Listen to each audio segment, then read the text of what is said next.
What if the sun turned off for 60 seconds? In the very first moment the sun goes dark, Earth does not fall into darkness instantly. Light is still traveling toward us, like a river of gold flowing across space. It takes 8 minutes for the sun's final light to reach our planet, and in those first seconds, no one would notice anything unusual. Until the sky begins to soften, the brightness fades in a strange, unnatural way, like daylight covered by a thin layer of ash. Within 10 seconds, the temperature on Earth's surface remains unchanged.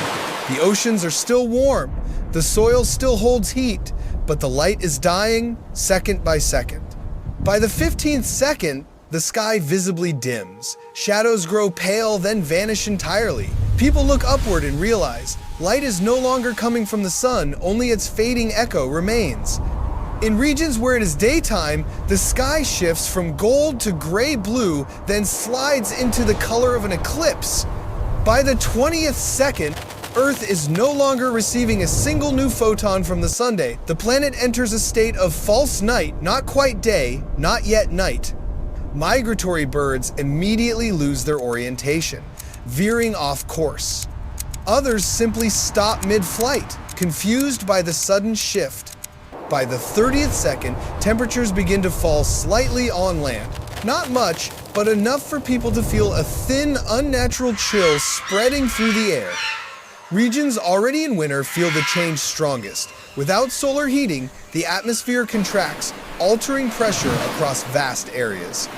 At the coasts, waves calm as sea breezes weaken the energy difference between land and ocean, fading rapidly. By the 35th second, plants begin to hesitate. Many rely on sunlight to regulate essential processes. With no light, they slip into an abnormal resting state. The shift is so sudden, so unnatural, that no organism on Earth has ever evolved to handle it. Nothing prepares life for a sun that simply stops.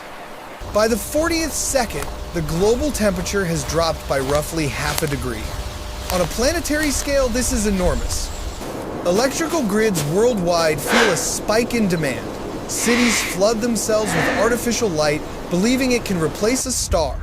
In dense forests, animals begin wandering restlessly, not fleeing, searching for the familiar glow that kept their rhythm steady. By the 45th second, the ocean begins to cool at its surface. Wind loses energy. Many regions of the sea grow unusually still.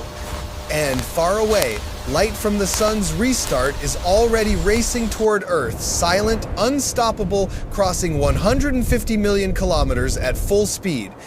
Meanwhile, Earth sinks deeper into a darkness that is not night, but expectation. Humanity experiences a silence it has never known.